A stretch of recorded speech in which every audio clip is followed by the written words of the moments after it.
never thought betrayal could have a sound. Until I heard my wife whisper another man's name in her sleep.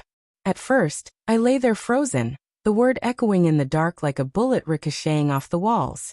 My heart hammered, my throat went dry, and I told myself I must have misheard. People dream about strange things all the time. Dreams don't mean anything. That was the first lie I told myself, and it was the one that opened the door for everything that followed. For weeks, I tried to push it aside. We were happy, or at least I thought we were. Emma laughed with me over late-night takeout, kissed me goodbye in the mornings, and squeezed my hand under the dinner table when my mother asked too many questions about grandchildren. But shadows began to stretch across those small moments. A text message she tilted her phone away to read.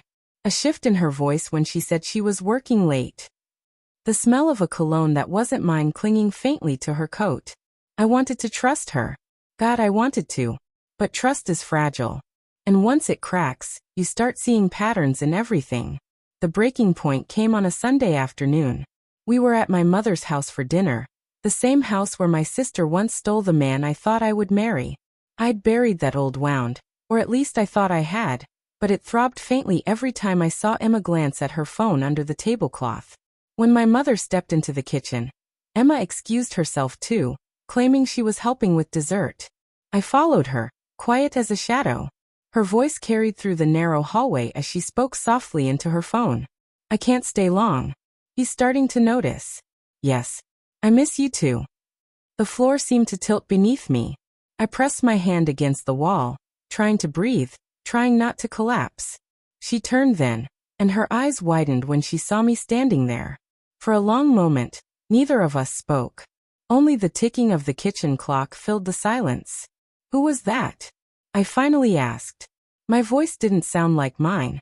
She hesitated, then forced a smile that never touched her eyes. Just work. You're overthinking again. Again. The word stung. As if this was my flaw, my paranoia, my weakness. I wanted to believe her, to swallow the lie and carry on. But her hand trembled as she reached for the serving tray, and I knew.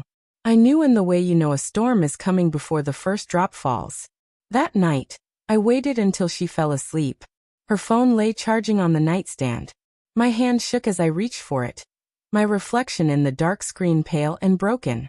I told myself I wouldn't look, that it would ruin everything. But betrayal doesn't need permission, it demands to be seen. The messages were there. Dozens of them. Some short and hurried, others long and intimate. Words she used to say to me now given to someone else. And then the photo. Her smiling in a way she hadn't smiled at me in months, wrapped in another man's arms. I dropped the phone like it had burned me.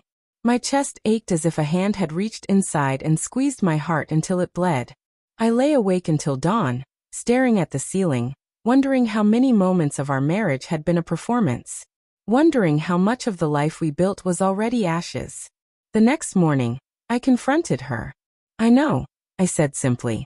She froze, the color draining from her face. Know what? Don't make me say it. My voice cracked. Don't make me drag the truth out of you.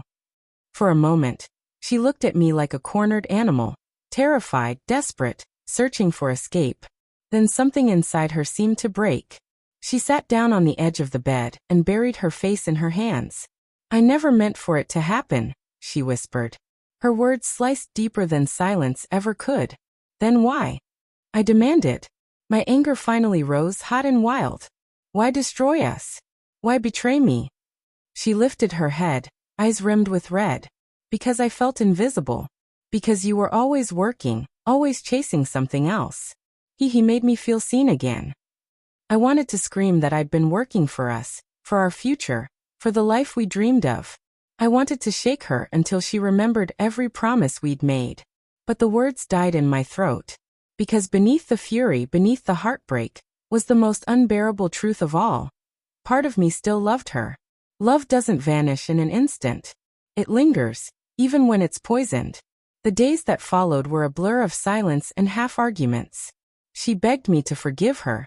To believe she could end it, that we could start fresh.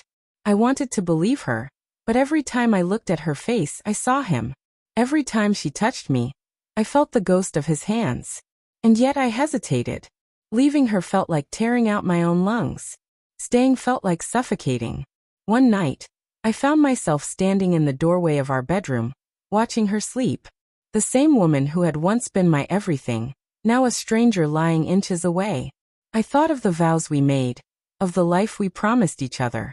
I thought of my sister's betrayal years ago, how I had sworn I'd never let myself be broken like that again. And here I was broken all over. The twist came when I finally confronted the man himself. I arranged to meet him, an act that felt both reckless and inevitable. He arrived at the cafe calm, confident, like he wasn't sitting across from the man whose marriage he had shattered. "You don't know her like I do," he said, sipping his coffee as if we were discussing the weather. "She was never yours completely." The words cut deeper than any knife. And in that moment, I understood something chilling. He didn't love her either. To him, she was conquest, not commitment. Desire, not devotion. I walked away without touching my coffee, without saying another word. Because what could I say? The war was already lost. When I returned home, Emma was waiting, her eyes pleading, her voice trembling with promises. But I had nothing left to give. "I can't do this anymore," I told her. "I can't live in a house built on lies." Her sobs followed me down the hallway as I gathered my things. The sound tore at me, but I didn't look back. Sometimes survival means choosing the wound over the poison. It's been months now, and the silence in my apartment is heavy but clean. I think about her sometimes, about us, about the man I used to be before betrayal carved me hollow. And I realize something I should have known all along. Betrayal doesn't just end a marriage. It ends the version of yourself that believed love was unbreakable. The man I was died in that bed the night I unlocked her phone. And the man who walked away? He's still learning how to live again.